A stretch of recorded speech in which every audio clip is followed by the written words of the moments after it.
ரத்திபுரா urban square எல்லாமே போயிருப்போம். So இங்கே வந்து நிறைய ஷாப்ஸ் இருக்கும். ஒரு ஸ்பேஸ் மட்டும் எக்ஸிபிஷன் மாதிரி இருக்கும். அங்கே என்ட்ரிலேயே ஊறுகாய் ஸ்மெல் அப்படி வரும், இழுக்கும் அப்படிங்கிற மாதிரி இருக்கும். நான் அங்கே போகும்போதெல்லாம் டேஸ்ட் மட்டும் பார்த்துட்டு வந்துடும், குச்சியில் கொடுப்பாங்க. ஸோ இந்த வாட்டி வந்து வாங்கிடலாம், ரொம்ப டெம்ட்டாக இருக்குன்னு வாங்கிட்டேன்.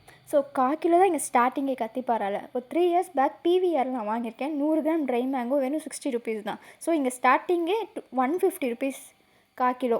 ஸோ இங்கே வந்து நான் 2ஆக பிரிச்சுட்டேன். ட்ரை மேங்கோ பாதி, எலுமிச்சை ஊறுகாய் பாதி.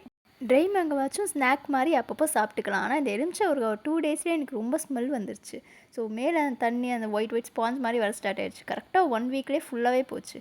ஸோ இந்த சைட்லாம் போனீங்கன்னா பார்த்தோமா டேஸ்ட் பண்ணிட்டு அப்படியே கிளம்பி வந்துடுங்க. தயவு செஞ்சு வாங்காதீங்க, மணியும் கம்ப்ளீட்டாக வேஸ்ட்டு. ஹே வடக்கன்ஸ், உங்கள் ப்ராடக்ட் எப்போவுமே ஒஸ்ட்டாக இருக்குன்னு தெரியும். ஆல்ரெடி பேக் வாங்கியே ஒஸ்ட்டு, பெட்ஷீட் வாங்கியே ஒஸ்ட்டு. சரி ஃபுட்டுலையாச்சும் நல்லா தான் பண்ணுவீங்கன்னு பார்த்தா இதுலேயும் ரொம்ப ஒஸ்ட்டு. உங்களுக்கு ப்ராஃபிட் மட்டுமே பார்க்குறீங்களே தவிர மக்கள் நலன் கருது அப்படிங்கிற கருத்தே இங்கே இல்லவே இல்லை. வேறு பிராண்டு ஏதாச்சும் வாங்கினா 1/2 கிலோவே 85லேருந்து 100 ருபீஸ்க்குள்ளே தான் வரும். ஆனால் இவங்க வந்து இவ்வளோ காஸ்ட் கொடுத்தும் வாங்கியும் ரொம்ப ஒஸ்ட்டாக இருந்துச்சு. மதுரையிலலாம் ஒரு அக்கா 20 ரூபா கொடுத்தா பாக்கெட் நிறையா ஊறுகாய் தருவாங்க. இங்கே வந்து 150 கொடுத்தும் 1/4 பாக்கெட் கூட நிறையல.